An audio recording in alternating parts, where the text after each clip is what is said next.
We are a third of the way through this regular season here in NAI football for 2025. There is so much to talk about tonight, but first, let me say you are awesome. Thank you for stopping by Midwest Sports Net tonight as we talk about college football this week. And you know what? There is so much to talk about right now that I'd rather not do it by myself.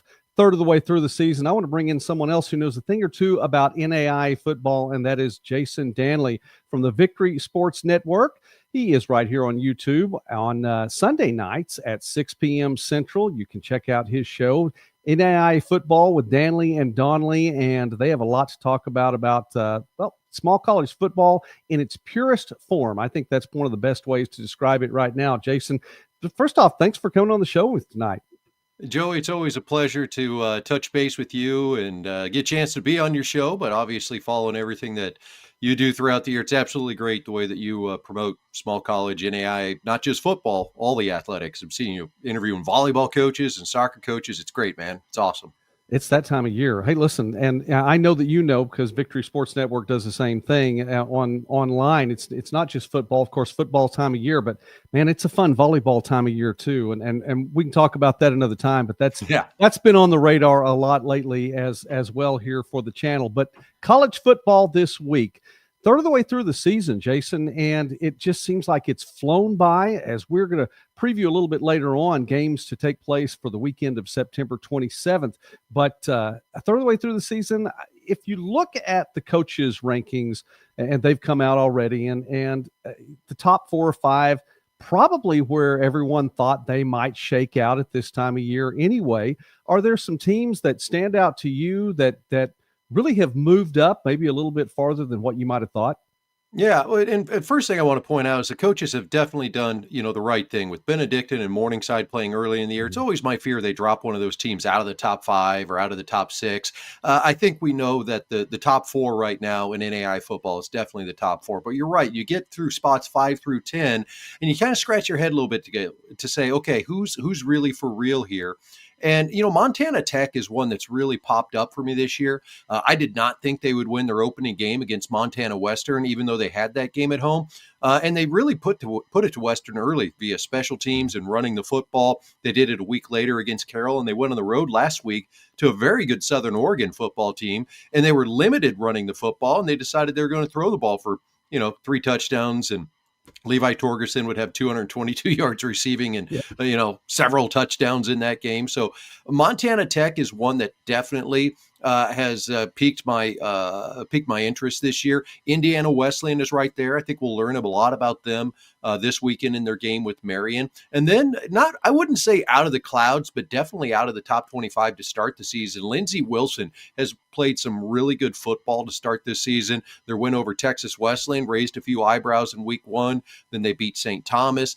They continue to win. They've got a great program, and they went on the road last week and beat what I consider to be a very good, probably postseason worthy Reinhardt football team that, in that Appalachian Athletic Conference could definitely get an automatic if they went out in there.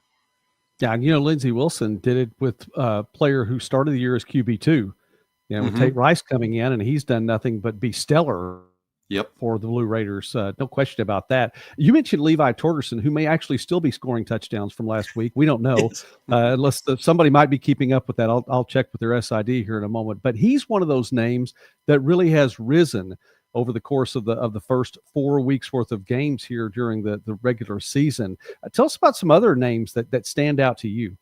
Well, and really in just the last 3 weeks, and this has really piqued my interest for this weekend, you've got Peru State at Benedictine. And I think Benedictine will win this game, but CJ Dixon did not play week 1 against Oklahoma Panhandle State in a game that the Bobcats lost. But then he's exploded onto the scene the last 3 weeks. And last week against Central Methodist, threw for 500 yards, ran for 100 yards. I can't remember anybody that's done that here at the NAI level. So I'm going to be very interested to see how CJ Dixon, the quarterback for Peru State, does in the coming week against Benedictine. Wykees Johnson out of Montana Tech is another one that pops up. I mean, there were some questions about what they would do with their running game this year, and he answered those in week 0. So we knew right away Montana Tech was going to be for real. running the football. And there's some of the usual names, the usual suspects that are out there, the Jackson Warings, the Shea Spencers. They're doing exactly what they're supposed to do. Jackson Dooley being another one, Zach Chevalier. I mean, these are the top players in NAI football, but those are the two that really popped up for me so far this year. And there's going to be more. I mean, as the season progresses and we get out of the first, 1 to 3 weeks where maybe you get some inflated stats and you see how guys are doing over a course of 5 to 6 weeks, then it really starts to even out. Yeah, I enjoy mentioning where players are, ranked in the lists of passing yards and rushing yards, but it's still a small sample. So it's tough to read too much into that right now, or the other direction for players that you might look at their numbers and go, wow, he's not doing that much right now, but it's a small sample and you get things going. By the way, you mentioned Zach Chevalier. So a shout out to Jeff and Dave, both who are in the chat tonight. And as usual, we get the roll stangs there. So we'll talk a little bit about Zach Chevalier a little bit later on. And it's homecoming week in Mayville. Thanks, Matt, for letting us know about that. Mayville State, the Comets were conference champions in 1990. Okay, Jason, I'm going to pause there for a second to go. 1990, it does not feel like it should be 35 years ago. Is that 35 years ago? It seems like 15, isn't it? Right? It has to be. It seems like it's like 2005, 2006, and I just started doing this again. So that's a long time ago. And Mayville, they got a good one with Arizona Christian coming to town this week, and that'll be a real nice one up in Mayville. Yeah, make the firestorm fly this time, as opposed to last week when Arizona Christian, brought to the new Frontier Conference members out to them. Jason Dannelly, by the way, of Victory Sports Network here on college football this week. Quarterbacks, we've talked about them over the summer. I know you did. We did here on Midwest Sportsnet as well.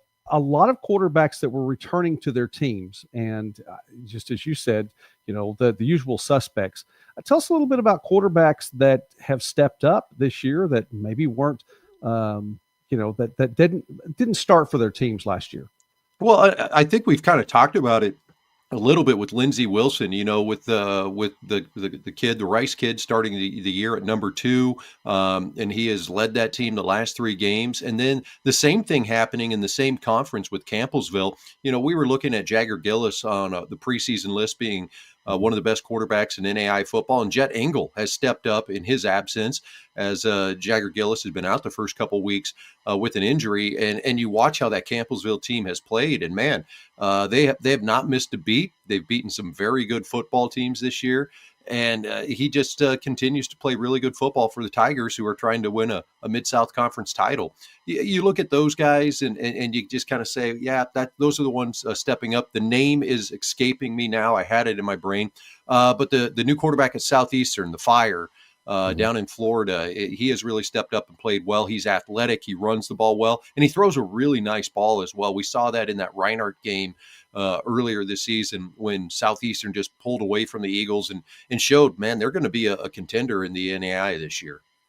And the gentleman he replaced, the Southeastern transfer over at Kansas Wesleyan now, Henry Hostad, has helped his team to a 4-0 record. And I would mention, especially since Charles Brooks is in the chat right now, C.J. Brooks at Graceland, somebody who did not start there last year, who is starting now, and Graceland a part of the picture in the Hart Conference as well. So that's some of those quarterbacks, again, folks we didn't name over the summer, and they've stepped up, and for at least NAI football fans, they're becoming household names, people that we talk about over the course of the week.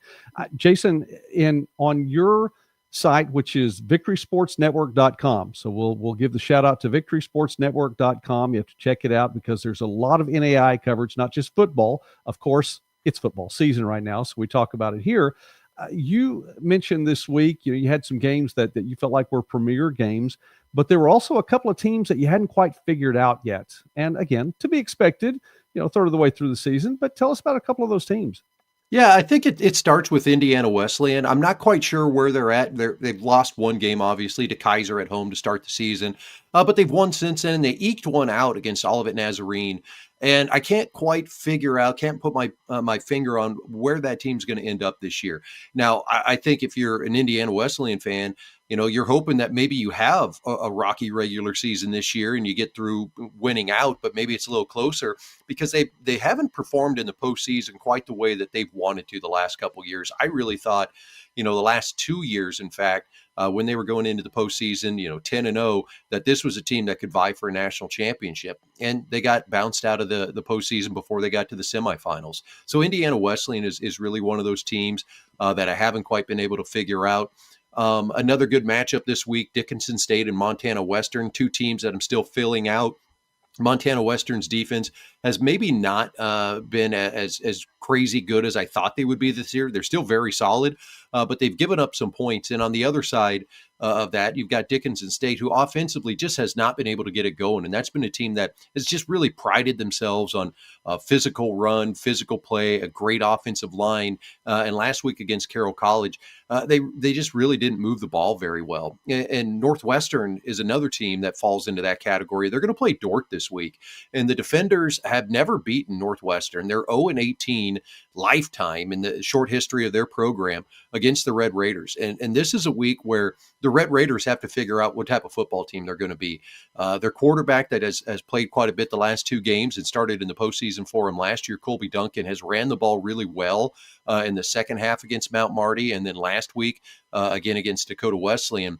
They're going to need him to run the ball very well against Dordt this week, but they're going to need more than him in that running game.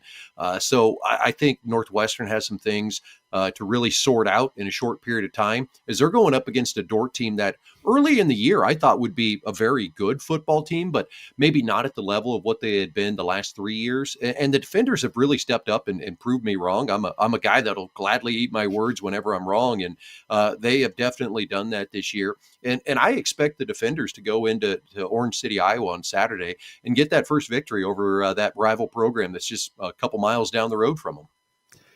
Jason, I think I was a little higher on Dordt maybe than what you were early on. I was not as high on the offense as I've been turned around there. So I felt like there were some defensive players coming in, and Coach Penner said as much over the summer, but the offense has really stepped up and made its presence known as well. That's going to be big in that matchup this weekend, as you mentioned, with Northwestern, the Defenders trying to go 1-18 lifetime. Well, records like that can change if you win a few more games. You have to win that first one. So there it is. All right, listen, we have a segment here that we've brought out in recent weeks, our Bet the Barn segment. Now, we're going to talk about this a little bit later on for those of you who are in the chat and you're waiting for this later on, but I wanted to make sure I got Jason in on one of them. So, Jason, yes, he hasn't prepared for this one. So, Jason, if and it's only pride on the line, no money involved, only bragging rights here.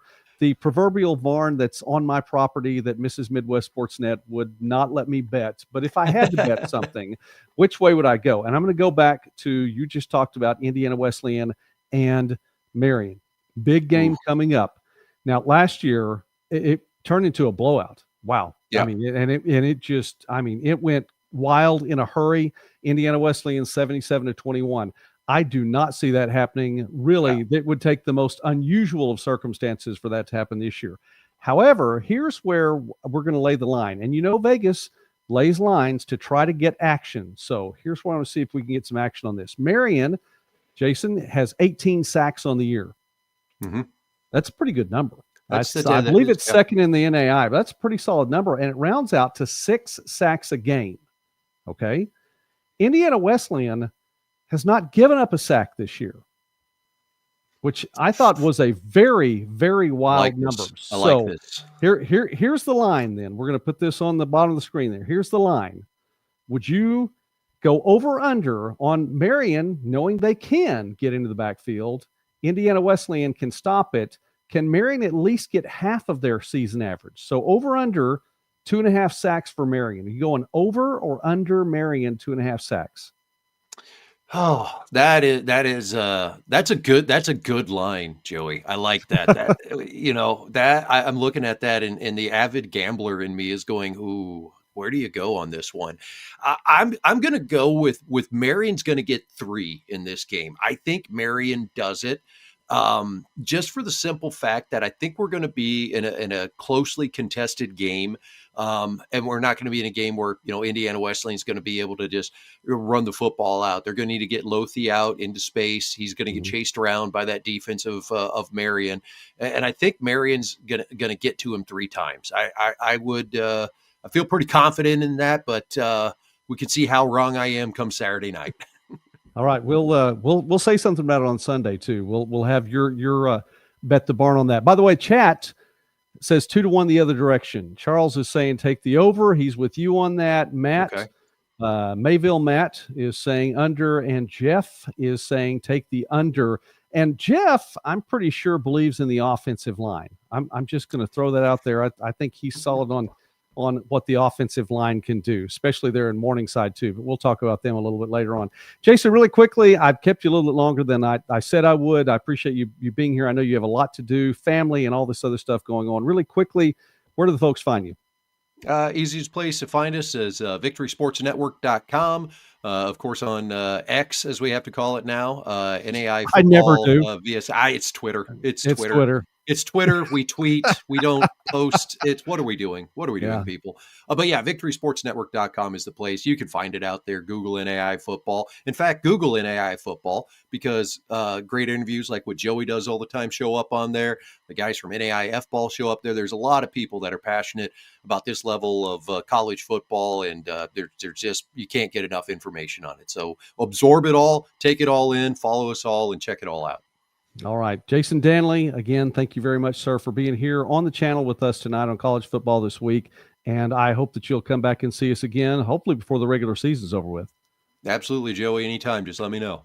All right. Thanks a lot. Have a good night. Safe trip this week. All right. Thank you. Okay. We are going to move on along as we thank Jason for being a part of this tonight. Bet the barn. Is it still up there? No, it's not still up there. All right. Jeff, definitely a fan of the offensive line. I had a feeling you would be a fan of the offensive line on that. Appreciate what Jason does, by the way, and what he brings to NAI football and college football on the whole. We'll talk about the Bet the Barn picks. We're going to go through a little more quickly tonight as we look at some of these games and maybe highlight a few. You'll be able to see on the bottom of the screen there what is going on this week. 39 games on the docket all the way through 5th week of regular season football in the NAI in 2025. So again, lots to talk about. We'll get the Bet the Barn. And I promised this week that we would talk about the goal for the channel. And I wanted to mention that. And you know what? Those of you all who are here in the chat tonight and those who may show up a little bit later on, you'll get to know my heart just a little bit about the channel and, some of the things where we're going. So stick around for that. I'll try to get to it pretty quickly. Yes, Jeff, thanks a lot. Appreciate that. Shout out, by the way, giving all the shout outs tonight. So let's do that. Thanks a lot, Jeff, for that comment. Appreciate you being a part tonight. Matt, who's taking the under as well there. Matt, thank you for being on. Charles, for being on tonight. We'll mention that other quarterback that's stepped in this season. And of course, hey, Dave, got to have a roll Stings. Absolutely have to have a roll Stings tonight. So thanks a lot there. All right, let's see. Got to hide that. There we go. Okay, let's look really quickly at some of the games this week. Faulkner 2-1 at Union Commonwealth, and this one is it's an out-of-conference game. Faulkner 8-3 all-time, won by forfeit the last time these two met. That was in 2021. You would have thought a forfeit game was going to be back in 2020, but Union Commonwealth forfeited a couple of games in 21. But Faulkner also won 45-27 back in 2020. 12th meeting between these two schools, and Faulkner under Coach Dane Brown, now quietly at 2-1. Maybe not too quiet for too long. Bluefield taking on an NCCAA opponent this week. Both teams 1-2 as Virginia Lynchburg makes its way to Bluefield to take on the Rams. Youth night there in Bluefield, and I'm guessing that takes place after the game because it's a 1:30 p.m. kickoff. So unless the sun goes down a little bit more quickly out there, and it probably does. I am on the western portion of the central time zone, and so I had sun for a little while longer until right about when we kicked off the show tonight. Pikeville 0-3 at Maryville, a Division III opponent that's 2-0. Xavier Malone putting up numbers still. The Bears are going to connect. There are going to be wins for this Pikeville Bears team. Will it happen on Saturday against a D3 opponent? That's the thing. Pikeville on the road there. Malone, 371. passing yards per game. That is tops in the NAIA. Shout out to Henchman21. Let's go, Diggers. Well, you know what? We'll find out how far they're going to go. We'll talk about them later. Cumberland 3-1. The Phoenix on the road at Florida Memorial 0-2. I think that's a deceptive 0-2. I think the Lions under the first-year head coach are a little bit underrated there. Third meeting between the two. Cumberland's won each of the previous two. And how about Cannon Johnson? 9 tackles, a fumble recovery, scoop and score for the insurance touchdown last week in the big win. He's averaging 10 tackles a game and has 3 sacks on the season. And you know what? We don't need the earphones anymore. Nigel Osborne for Florida Memorial, 77 rushing yards a game, has 3 rushing touchdowns as the season. For Florida Memorial, playing at home. This Cumberland team, though, is, again, it may be seemingly quiet, but I think they're making more noise as the season goes along, just flat out getting things done for the Phoenix. Cumberland's, the Patriots, 2-1. Warner, 0-2. Second meeting all the time between the two. Last meeting was 8 years ago. And Cumberland's won 23-7. Drew Gregg is having himself a season, completing 64.7% of his passes, 216 passing yards per game, 8 passing touchdowns, a pair of rushing touchdowns as well. Cumberland's on the road at Warner, trying to win the third game in this series. We talked about this game a little bit earlier. Indiana Wesleyan at Marion. The Wildcats 3-1. The Knights are 2-1. Each one with a loss against a quality opponent. Indiana Wesleyan to Kaiser and Marion to Indianapolis, a Division II program there. 7th meeting between the two. Indiana Wesleyan has won the last 4. They're 4-2 all time. Won 77-21 last year. Let me say it again. 77-21 against Marion last year. And there is just, again, it would take an incredible set of circumstances for this to happen. It's Shield the House Day. There we go. Shield the House Day at Marion. So expect that defense to perform. So the Bet the Barn, I know some of you have already voted. Do it again at the end so I can keep up with that, and we'll talk about that. Can Marion's defense make a difference? Has to make more of a defense than it did last year in that shellacking that the Wildcats put on there at home. Argent Lothian, 297.8 passing yards per game, 10 passing touchdowns, and a rushing touchdown as well. But again, Marion's defense, 18 sacks, second in the NAI. The defense led by Dion Pettiford, the leader last week, or the leader in program history, after last week. He now has 39 tackles for loss for his career. Jake Reichard, by the way, looking to become the 10th player in Marion history with 100 catches. Currently, he is at 93. So the Reichard watch is on for Saturday. Indiana Wesleyan at Marion. This one could be fun. Should be fun, as a matter of fact. Defiance 2-1 at St. Francis of Indiana, 2-1. Jelani Warren, a quarterback and the second leading rusher for the Yellow Jackets. Defiance winning a couple games here in the early going in a fully NAI schedule now. Joshua Kolka averaging 265.7 passing yards per game and completing 64.7% of his passes on the season. This one at St. Francis of Indiana. The next game at St. Francis of Illinois, as the Fighting Saints are taking on the Crusaders of Madonna. Madonna now 1-2 on the season. Can the Crusaders pick up another win in the month of September before they go into that brutal section of the schedule of October? But don't forget, this is also the 4th consecutive road game for Madonna. But props to the Crusaders. We said they'd win at least one game this year. They're already on pace for that. They've got that. They're on pace for more. And if they can pull off a win on the road against the Fighting Saints, that would be big. Siena Heights in the farewell tour at Olivet Nazarene. Olivet Nazarene coming up just shy last week against Indiana Wesleyan. Had the lead in that late. Turns out a missed extra point. Cost them 28-27, the loss there for the Tigers. Olivet Nazarene 2-1 now. In the 12th and final meeting between the Saints and the Tigers, Siena Heights 7-4 all time. Olivet Nazarene won 20-14 last year. Siena Heights, Clark Hamilton leading the way on defense with 11 tackles, 2 sacks, and a game-winning fumble recovery in the win last week. It was a near miss, again, as we mentioned, for Olivet Nazarene. Taylor 2-1. The Trojans back on the winning side. 2-1 at Judson, 0-3. Fourth ever meeting. Taylor's won all three of the previous ones, including a 52-29 victory last season. Nathan Parker leading the way for the Trojans this year, 146.3 rushing yards per game and has 8 rushing touchdowns on the season. But it's homecoming at Millennium Field for the Eagles. We'll see if that's able to be something that makes a difference. St. Xavier 1-2 at Lawrence Tech, 0-3. Fourth meeting all time, and the Cougars have won all 3 of the previous meetings. They picked up their first win of the season, though, last week in a 21-7 victory over Madonna. Let's go to the Heart. William Penn, the Statesmen are 4-0 for the first time since 2012. That was also the last time they made a trip to the playoffs at Culver Stockton. And the Wildcats are 2-2, 1-1 in the last couple of weeks, and they've both been very, very close games. 23rd meeting between the two, and William Penn owns a 13-8-1 advantage in this one. Destin Loring, he has been the man for the Statesmen.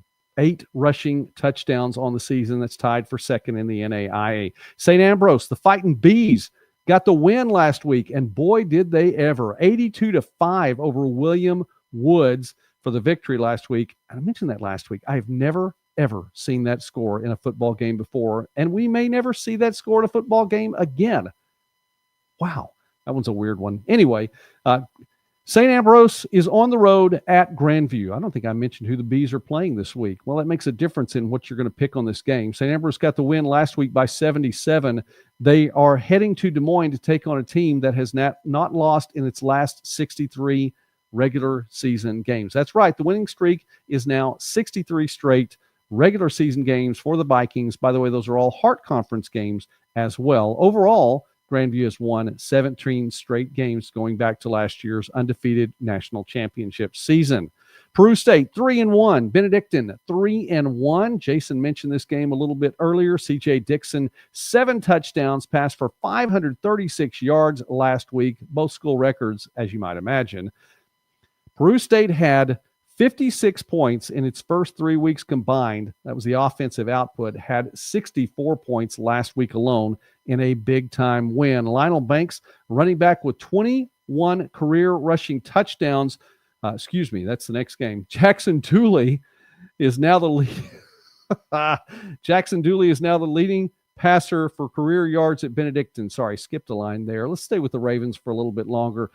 Jackson Dooley now the career leader in passing yards, 7,661 passing yards for the Ravens. Both teams 3-1, and it's a crossover game in Heart Conference play. So let's see how this one plays out.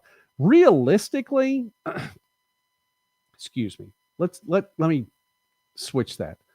Technically, it won't have a say as to which team could make the playoffs. A loss in this game, and you go undefeated through your division, you get a spot in the playoffs. Realistically, a loss in this game might put a damper on playoff hopes if you don't go undefeated through your division. So this one has the feel of a must-win game here in late September for both the Bobcats and the Ravens. All right, let me go. Casey Willison, Roll Mets. Do you see another Comet fan in the comments? Absolutely you do. You guys need to connect in the chat there. Matt's been a big Comet fan too.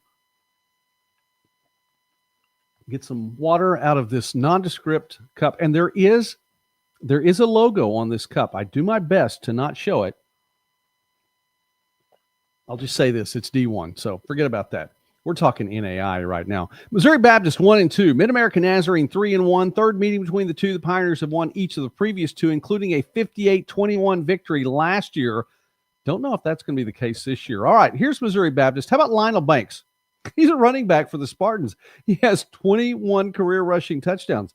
He doesn't have them for Benedictine. He has them for Missouri Baptist. The record in St. Louis is 23 rushing touchdowns. So Banks, the Lionel Banks watch is on as well for Saturday. Jacob Jones with 4 passing touchdowns, 2 rushing touchdowns. The transfer in for Missouri Baptist this year. And Drew Miller, the starter this season for the Pioneers, back in Olathe. He's averaging 264 passing yards a game and 8 passing touchdowns. Baker, one of a couple teams in the NAI that's 0-3 that you just can't imagine being 0-3 of this season. Pikeville's one of those. Even though Pikeville started off struggling last year and made it to the playoffs, Baker would have a difficult time getting there. It's going to have to take a run through the Heart South to get there. And you can get things started with a win on the road at Missouri Valley. 46th meeting between the two winningest programs in NAI history, Baker and Missouri Valley. Now, Missouri Valley is catching up a little bit to Baker this year with 3 wins and Baker having none. But Baker won 26-16 last year, and the Wildcats have won 7 straight in this series. Clark at Graceland. Hey, Charles. Going to watch this one? Graceland 2-1 on the year, 7th meeting between the two, and they are 3-3 all time. But the Yellow Jackets have won the last 3. 128 combined points in the win over the Pride in the last 3 games. And the triplets of Brooks, Minor, and Monroe ready to get things going at home on this final Saturday in September. CJ Brooks, he's tied at the top of the list in passing touchdowns, 13 passing touchdowns for the Yellow Jackets heading into this Week 5 matchup. So, Charles, absolutely, you're going to be there and be watching this one. Well, we're looking forward to hearing how this one turns out as well. We will talk about it on Sunday night. Again, CJ Brooks, one of those quarterbacks in the category that Jason was talking about a little bit earlier, somebody who did not start last year, but is starting this year and making some noise for his team. Still in the Heart, Central Methodist 1-3 at William Woods. Central Methodist, with a win already this season, is trying to pick up more than one win for the first time since 2021. A win over the winless Owls would get that done. And for William Woods, it's not necessarily a must-win here. Again, same thing with Peru State and Benedictine. But the schedule doesn't get much easier from this point. And you're taking on a team that struggled in the last 4 years. So the Owls and the Eagles, they're in Fulton for this one. Morningside at Hastings. We move to the GPAC now. Zach Chevalier, 3. Here's a bunch of 3s. 333.3 passing yards, and that's 3rd in the NAI. Well, why not with receivers like Drew Sellen, who just continues to rack up reception after reception after reception, touchdown after touchdown. The Mustangs are going on the road in this one against Hastings. And while we're here really quickly, and this is something, it's not in my notes, but I need to find out. We can look this up really quickly. That's right, 25th meeting between these two programs, and Morningside has won 22 of the previous 24. That's right. Mustangs are 22-2 against Hastings all time. Hastings 2-2 on the season. Morningside trying to pick up its 23rd straight or 23rd win overall in this series. Chevalier, Sellen, big names, and expect to see a lot of that. Hastings, again, 2-2 on the season. The Broncos trying to get a win against that upper tier of the GPAC, and that's what it's going to take to break things through. Jeff says, roll Stings again. You have an opportunity to roll on the road in Nebraska at Hastings on this one. Dort at Northwestern. Remember this one. It'll come up in the Bet the Barn segment. 19th meeting between the two. Jason pointed out what we were going to talk about here. 18-0 all time are the Red Raiders against the Defenders. Does it change this year? Let's look at the defense between these two. Dort has scored 66 and 41 points respectively in its 2 games. That's a lot. That's a lot more than what they were doing last year. On defense, they've held their opponents to 7 and 0 points overall, averaging 3.5 points defensive points per game. That's a big defensive stand. For Northwestern, the defense, well, the offense, let's go there first, averaging 25.7 points a game in 3 games. The defense has pitched 2 shutouts already themselves. Between these two programs, there have been 3 shutouts put up on the board by these defenses.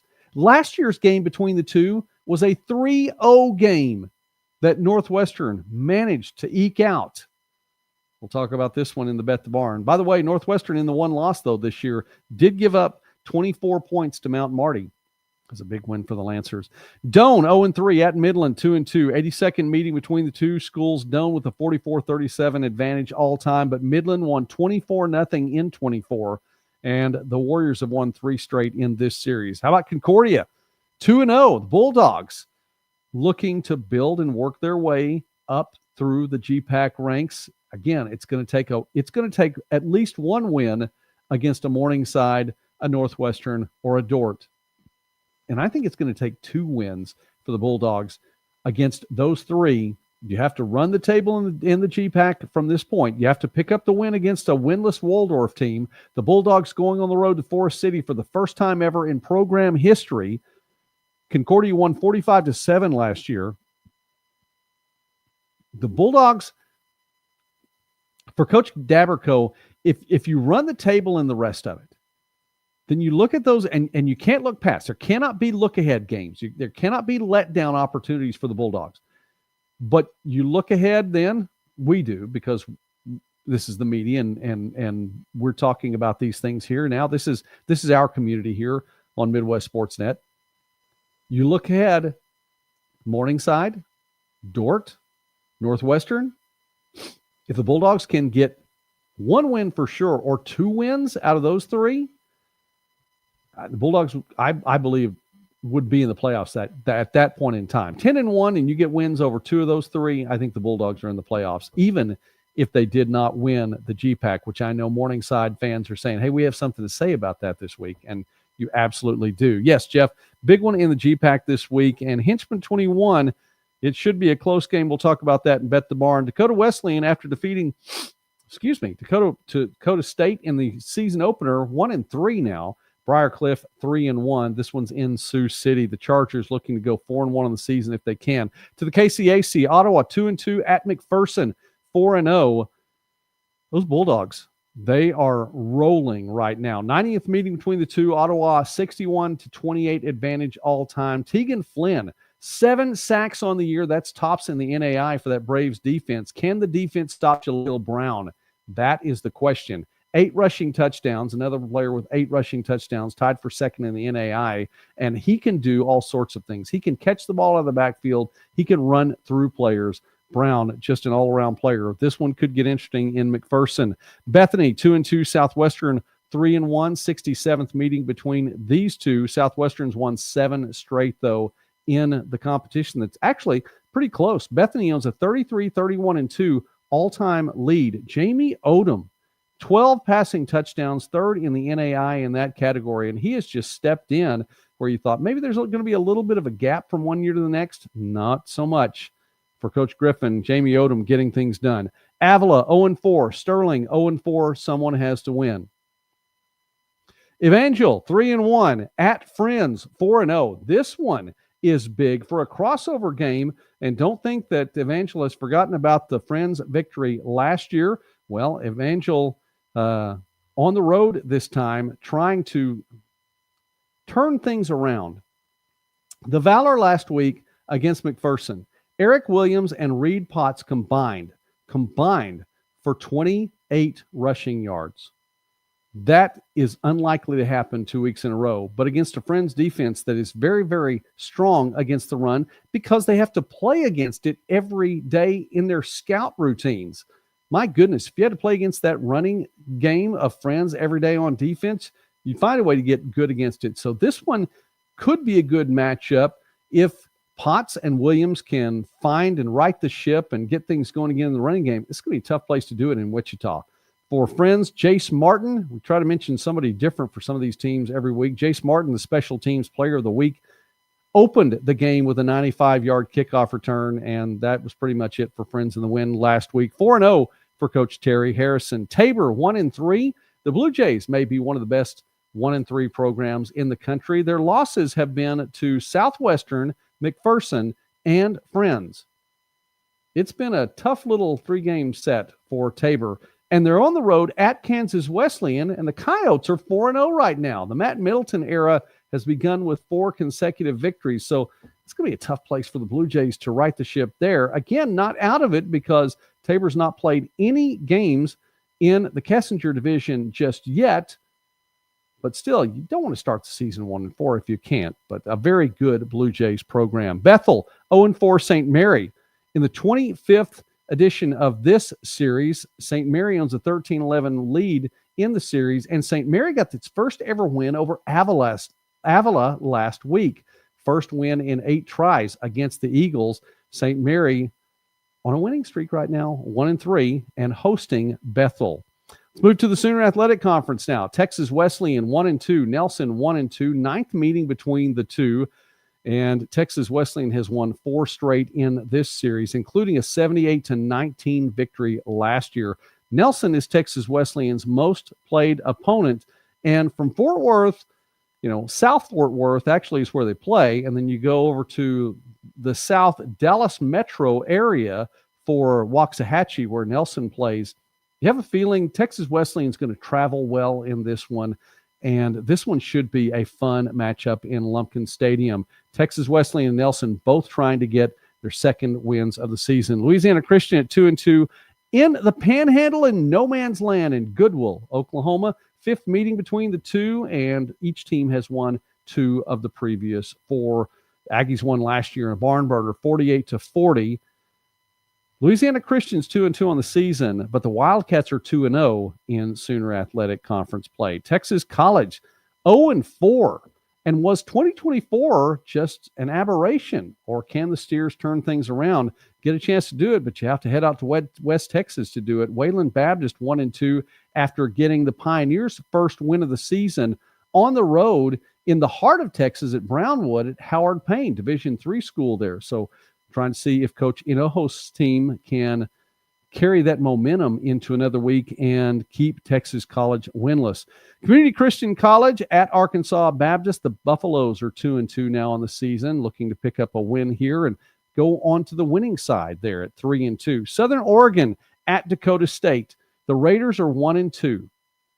Dakota State 2-1. First meeting between these two. And for these two programs to come together, I feel like Southern Oregon, it's been a tough road. It's been a very tough road for Southern Oregon. A couple of losses that just were hard to get through, including that Western Oregon loss. And it was a physical game in that Western Oregon game, a Division II opponent, but still a rivalry game right there. And I'm looking to see if Southern Oregon has been able to recover. And this is also a very long road trip through the Frontier Conference, making the way over to Madison, South Dakota for Dakota State. The Trojans, I had mentioned early on, I thought would make some noise in the Frontier Conference this year. And here's your opportunity to do it. You pick up a win against a team like Southern Oregon that's come in with some over the summer hype and feel like the Raiders are going to do well. Gunnar Yates coming back. Dom Montiel, a quarterback that stepped up and I think is doing a fantastic job. The one-loss record doesn't show it as much, but this is going to be a tough opponent for Dakota State, even at home. First meeting between these two, this is where the Trojans can make that statement for Coach Anderson, say, yes, we're definitely a team to be looked at in the Frontier Conference East for 2025. Simpson still trying to get a win. They have to travel a long way to do that, all the way to North Dakota. Valley City State 2-1 on the year, first meeting between the two. And the Vikings are coming off a barn burner of a win, 3-0 last week against Eastern Oregon. There was a field goal. There we go. All right, let me throw this one up here really, really quickly. Nelson has good broadcast production. You know what, Henchman? You're right. Henchman 21, I've been down there. I've seen it. It's the Champion Sports Network. John Cookman leads this. James Lex is a part of this as well. Sometimes you'll see James on the forum with us when we talk about college football as a whole. They have a great production, and it's not just for football. It is for all sports. They do a really good job down there at Nelson. So a shout out to the folks on the Nelson Sports Network. Wrapping things up through the schedule, a couple more games. Dickinson State 2-1 at Montana Western 2-1. The Pete Stanton watch continues. He is now 97-30 as a head coach in his 12th season at Dickinson State. So he is heading for that number 100 mark. Can he do it on the road in Dillon? That is the question. Marcus Sanders, the quarterback, has settled in, and he's been able to lead the Blue Hawks to 2 wins in 3 games so far this year. Michael Palandri, 356.3 passing yards per game, second in the NAI. He's just doing what he does. So these two players, just like these two and the two in the next preview, they're not going to be on the field at the same time this year or this week, but it's going to be one of those things that can they get it done? And we talk about that. All right, let's see here. Looking through our list, said there were a couple more games. Well, a couple more with 2 quarterbacks that we need to mention right off the bat. And the other one was Rocky Mountain 0-3 at Carroll 2-1. 119th meeting unofficially between these two programs, and Carroll's won 90 of them. 90, 26, and 2 all time. Won 16-13 though last year. It was a tight one. It's homecoming in Helena. How about that? Caden Hewitt, 6 passing touchdowns, 1 rushing touchdown for him as he's been able to do things well for Carroll. All right. College of Idaho, Caden Young. Montana Tech, Jarrett Wilson. 2 quarterbacks that won't be on the field at the same time, but they're going to headline this game. The Yotes are 3-0. The Diggers are 4-0. I know that makes Henchman 21 happy to hear about that. I think these two are going to be instrumental in this game. That's not to take away from the defense on either one of these, because I think the defense has been instrumental in why both of these teams are still undefeated. But when it's all said and done, one or the other of these quarterbacks should be able to step out and say, hey, my stat line was enough. I came to play on Saturday. Will it be the Jarrett Wilson, who is 4-0 as a starting quarterback, or will it be Caden Young, who is 4-0 as a starting quarterback? That's right. He won the season finale last year for College of Idaho, and of course, 3 straight games this year. All right, Eastern Oregon 1-2 at MSU Northern 0-4. The Mountaineers trying to pick up another win, and what better place than Havre to do it against a Lights program that has struggled in recent years. And one more.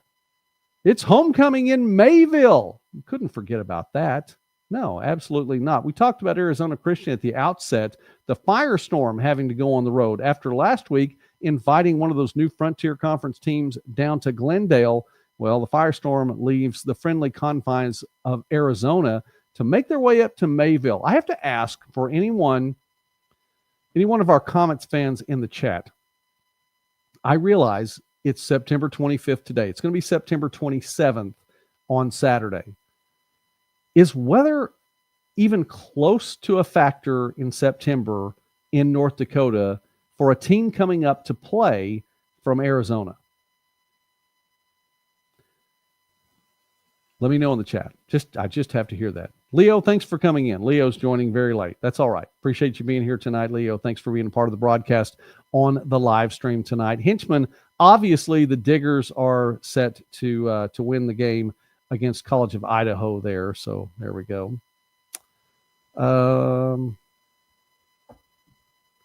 Hawks may have had the tougher Frontier schedule so far. You could be right.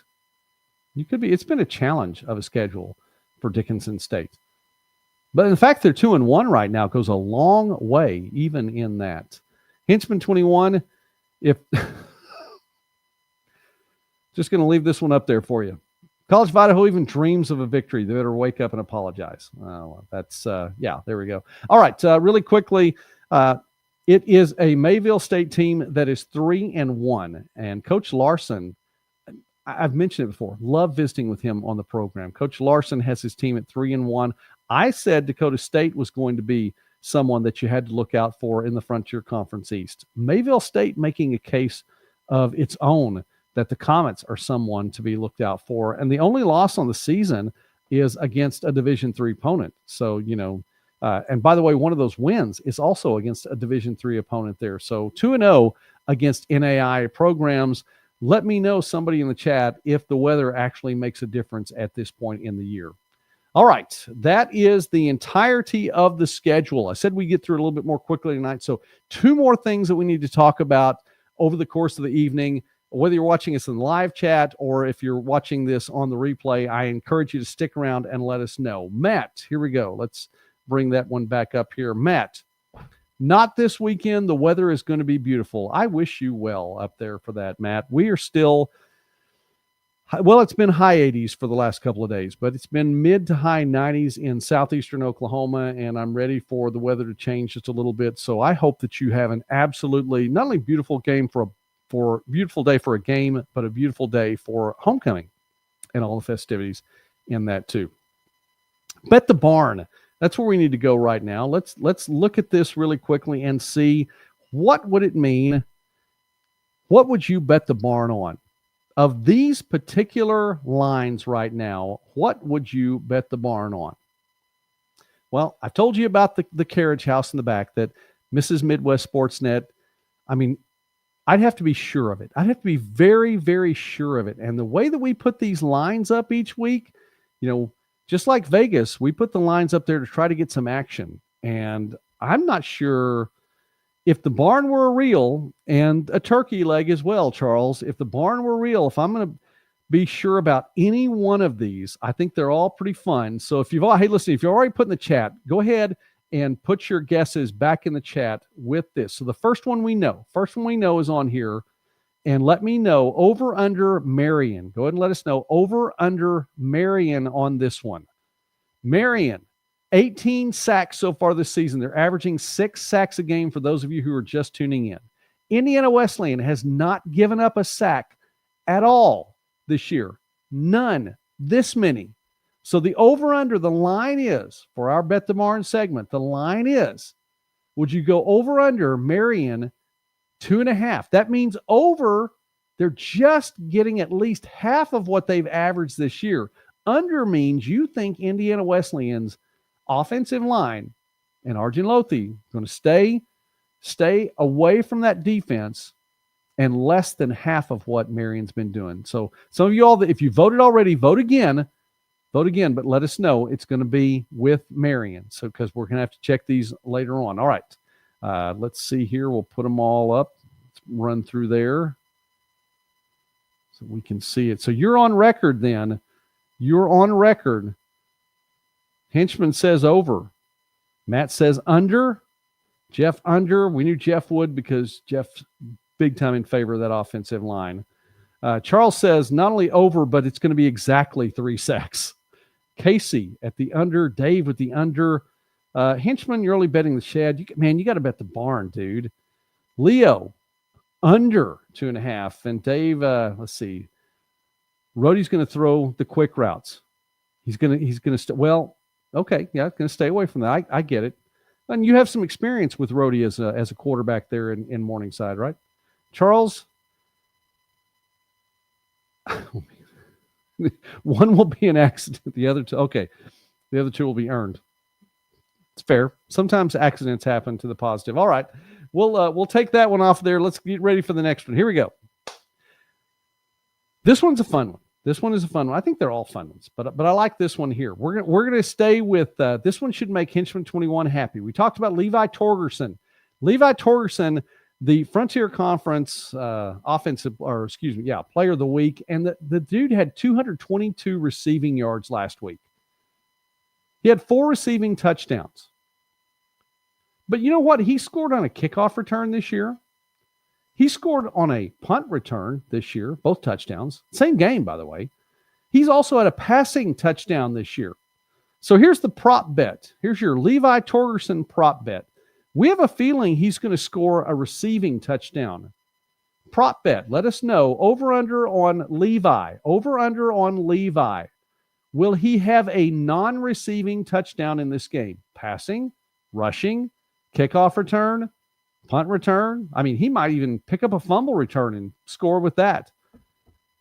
Over-under. Does he have at least one non-receiving touchdown? Over-under. Put over-under on Levi here. Okay, chat's getting involved tonight. Appreciate that. So we're gonna put you on screen so you go on record for this one. Henchman 21 says over. He does that. Charles under. Not going to score a non-receiving touchdown. Jeff says he's not going to score a non-receiving touchdown. Leo got faith in him to pass the ball, run the ball, do something to score. Dave also with an over. Matt also with an over. All right. Oh, by the way, yeah, I didn't give my Indiana Wesleyan Marion. I'm going to go with over. I'm going to go on record as saying over on that one. Here's the deal. Did I get Dave on there? Yes, I did. Here's the deal on Torgerson. He's such a threat that you have to think that the defense is going to be looking for him a lot. And I think that there may be some trickeration on this. So we may get trickeration on Torgerson. I'm going to go with the over. I'm betting the barn on the over. So I'm with a few of you all on that one right there. All right, Dave, Matt, and Henchman 21. Prop bet. All right. Let's see here. Let's go two more actually. Let's go to the KCAC for this one. And Friends. Did you know that Friends, after 4 games, has 2,000 rushing yards even? 2,000 even. They are averaging exactly 500 rushing yards per game, which is quick math on this. If Roger Meyer were watching right now, 5,500 rushing yards at the end of the regular season. I know that one's not a tough one. But they're going to be playing a very tough Evangel team. And Evangel has a strong defense. Now, they're playing in Wichita. And we know this is a big Adair Austin. It's a big home field advantage there. By the way, if you're going to this game, I know probably no one in the chat is, but if you're going to this game, Raising Cane's is sponsoring a giveaway at the end. I am a huge Raising Cane's fan, and they're sponsoring a giveaway at the end. If Friends scores a touchdown in the fourth quarter, then they're going to give away coupons until they run out of coupons, and you can get some free chicken that way. Yeah. That's pretty cool. I'd almost drive to Wichita just for that. Not going to, but almost do that. So Friends, averaging 500 rushing yards a game. Here we go. We know Evangel's defense is going to be tough, but Friends, it's what they do. They run the ball. So do you think they can get at least 90% of their average? So here is the totals bet. Over under Friends. Over under Friends. Go ahead and put that in the chat or the comment. Are they going to get at least 90% of their average against Evangel's defense? That would be over 449.5 yards a game. So 90% would be 450. Over 449.5 yards a game to say they're going to get at least 90%. Or if you think that Evangel is going to hold them to less than 90% of their rushing yards. Charles. Go back to the comments here, and Charles says, nope, they're not going to get 90% against Evangel. He's going with the under. Matt with the under. Jeff, and you have a valid point. It's tough to maintain that. Now, Friends, if there is any team out there that can do it, Friends can. But it's tough to maintain that average. So you're going under. Leo says, against Evangel, under. Henchman, 21, under. Dave, under, but they get the win. I'll just go ahead and say right now, I'm with Dave on that. That's probably my take on that. Under, but they get the win. And Evangel last year, when the Valor lost 1 game, they lost 2 back-to-back. Not saying it's going to happen every time, but in this case, this is a tough back-to-back swing. Against McPherson, they had the home field there in Nixa for that one. This one's going to be tough on the road at Friends. So I say I'm going to go with under barely. I say they have more than 400 yards rushing. So I'm going to go between 80 and 90% there. But I'm saying under, and they get the win. All right, one more, just because we can. All right, one more bet tomorrow, and here we go. This one's a totals bet, over, under. We go back to the GPAC for this one, and we go to, what could be the most challenging game of the week all the way around. It is Dordt at Northwestern. Big time game going on in Orange City.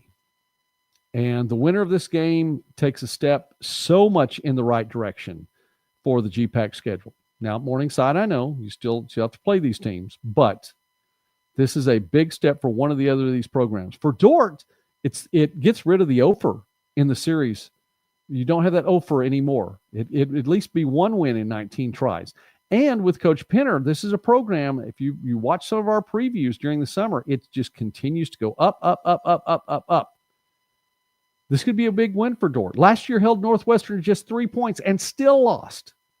Let's go back to those numbers really quickly. Northwestern has pitched shutouts in 2 of their 3 games this year. Dordt has given up 7 and 0 points in their 2 games this year. You know the defense is going to be tough. So the over-under on point total, that's what we're going to go here. Dort's offense has really stepped it up. Really stepped it up this year. And this is where early on, I might have thought, well, this is going to be easy on an over-under. Just take the under. Neither team can score. I'm not so sure about that right now. So here's the over-under. 38.5 points. 38.5 points. I'm giving a little leeway here because the offenses can score. Northwestern at home, Colby Duncan, he can find a way to score. Coach McCarty, he can find ways to score there at home. But the Dordt offense is nothing to be sneezed at. But against these two teams are both strong defenses. So put Dordt or Northwestern over under. Let us know. Dordt, Northwestern over under, and we will go to the chat right now. Here we go.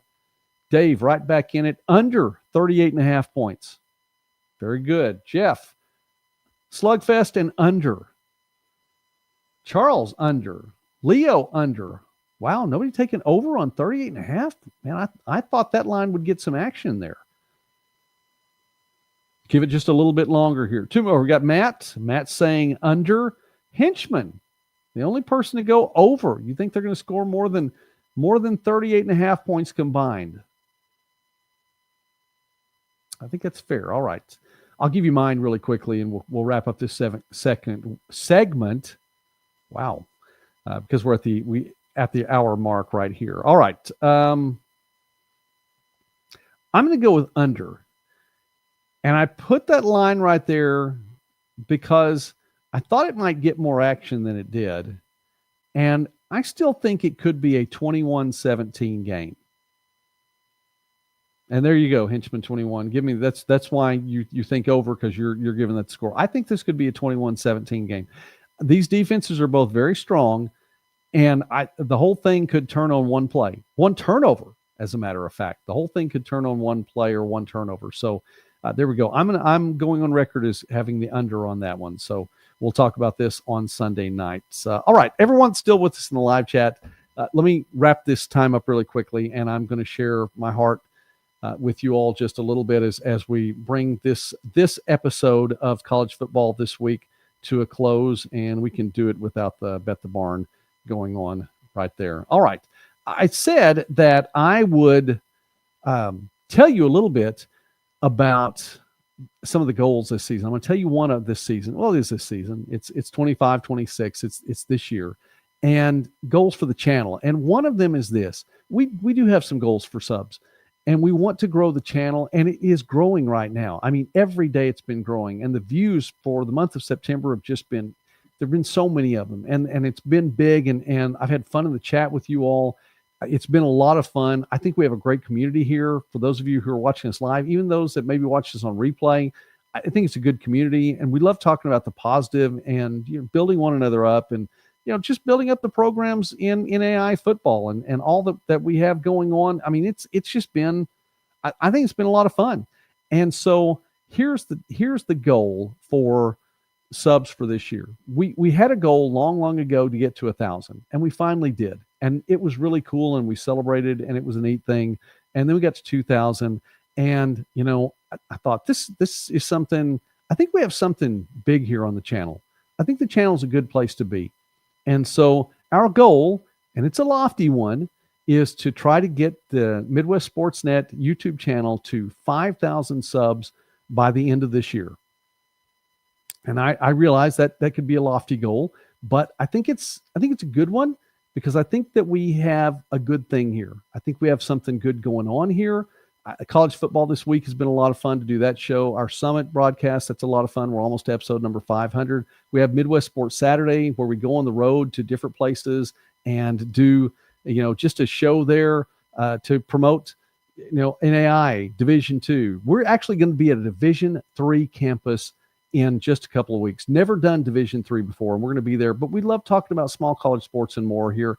And so that's our goal, is to get to 5,000. Now, there are a number of reasons for that, but one of them is this. My birthday is right after the calendar changes. My birthday is actually on January 11th, and I hit the big 5-5 this year. So why not get 5K before I hit 5-5? If we get it by the end of the year in 2025, then it'll definitely be there, and that will be a really cool birthday present. So we're going to do that. But the thing is, I can't do it by myself. And so I just would say, hey, listen, if you get a chance to tell a friend or a family member or somebody that there's this channel that talks about small college sports and more, and we like NAI football because you guys are all NAI football fans too, then we talk about that. That would be a fun thing, and it would help the channel grow. And I think, I know that it can hit 5K by the end of this year. So that is the goal there. And I don't talk about myself that much on the channel. And I say we have a good thing. I think we do it right. And this is year 25 of broadcasting for me. I've been broadcasting on the radio and television, true, over-the-air television, cable television, internet, streaming now for 25 years, written for newspapers and magazines, have my own URL and websites for those things. Actually, I have my own newspaper here in southeastern Oklahoma. I've called high school games, college games, football, basketball, volleyball, softball, baseball, soccer, track. I called it state championship track tournament one time. Wrestling, I've called state wrestling. I mean, all these things, and even have a degree in it from a nice program. Oklahoma State has a very good journalism school. And so anyway, I feel like we do it right, and we want to honor God in what we're doing. And I want to represent, I seriously do. I want to represent the name of Jesus well in what I do and say, but I always want to have fun with you all too. So I think it could be a lot of fun. And I'm just looking straight in the camera at you all right now and saying, I'd love to have your help on this. And when we do it, and when we hit that mark, then we celebrate together. We figure out some way to celebrate together, and it'll be a lot of fun. So anyway, that's the goal. So looking through now, I can look over at the comments. I hadn't been looking at the comments because I started getting more emotional when I had 4 daughters, and I don't get emotional that much. So I'm trying to, when I share of myself, it gets emotional. Dave, thanks a lot. Jeff, thank you very much for that. Leo, stretch goals are good. Absolutely. That's good. Dave, hey man, if you help spread the word, I would appreciate that greatly. Charles brought a few, willing to bring a few more. Thank you, Charles, for that. Henchman 21. Thank you, Henchman 21. I just enjoy having you guys all on here. Shout out to that. Hey, Matt, thank you for sharing with your Comet brothers. And from a fellow Comet, albeit a Dixon Comet class of 89. There's my age again. But yeah, definitely like the Comets and Leo. Well, God bless you, Leo. Thank you very much. Shout out to all you guys tonight. And I think we're done. So that's the goal. We have a couple more goals, but that is the goal. And we want to get to 5K, so we'll do that together. All right. You're on record now. You're on record. So when we go on Sunday night, we're going to post and say, hey, how did we do? So it should be a lot of fun. Good week of NAIA football ahead of us. This is one of those, it's not a sleeper week by any stretch. There are some sort of must-win games out there, and there are some big ones to boot, and I think there are going to be a couple of surprises in there too. So be ready for 1 or 2 surprises, and I think we're going to talk about somebody that we haven't talked about all season long. There's probably going to be a new name in our top 5 performances this weekend, so I'm looking forward to that. Sunday, our next live show for sure. No Midwest Sports Saturday this weekend. And we have a lot of football to watch in less than 48 hours. So guys, get some rest. Shout out to Jason Dannelly and the Victory Sports Network. Appreciate him stopping by the channel tonight. He has a show on on Sunday nights, and that is at 6 p.m. Central. So he'll talk, and then we'll be on live at 8 p.m. Central. Until then, is that it? I think that's it. Do we have anything else? No. All right. I just got a text that I have to go pick up my son. He's done. So that worked out really, really well. All right. God bless you all tonight. Thanks so much for watching. We will be back live again, officially live again on Sunday night at 8 p.m. Central. God bless you all. Have a great week.